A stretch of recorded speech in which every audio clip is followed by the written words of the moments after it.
ሮድሪ ወደ ሪያል ማድሪድ ለመሄድ እንደሚፈልግ መቼም በአደባባይ ከተናገረ በኋላ የማንቸስተር ሲቲ ባለስልጣናት እሱን የማስቀረት ተነሳሽነታቸው የተዳከመ ይመስለኛል። በነገራችን ላይ ፓሪስ ሳን ዠርመን ማርካ የተባለው የስፔን የማድሪድ ጋዜጣ እንደዘገበው ከሆነ ፔዤም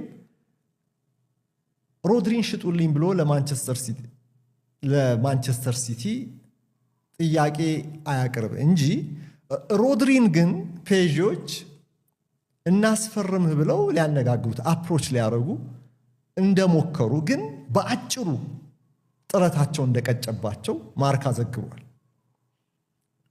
ናስር ኤልኸላይፊ ናቸው ሮድሪን ያነጋገሩት። ሮድሪ ወዲያውኑ አልፈልግም፣ ምክንያቱም ወደ ማድሪድ የሚመለስበት ሌላ ቤተሰባዊ ምክንያት አለ። ስፖርታዊ ምክንያት ብቻ ሳይሆን የማድሪድ ልጅ ነው፣ ማድሪድ ነው ተወልዶ ያደገው፣ የአትሌቲኮ ማድሪድ ተጫዋች ነበር፣ በአትሌቲኮ አካዳሚ ያደገው። ግን አሁን በማንቸስተር ሲቲ እነዚህን ዓመታት ከቆየ በኋላ 9-10 ዓመት ከቆየ በኋላ ወደ ሪያል ማድሪድ ተዘዋውሮ ለትውልድ ከተማው ክለብ መጫወት እንደሚፈልግ አልደበቀም።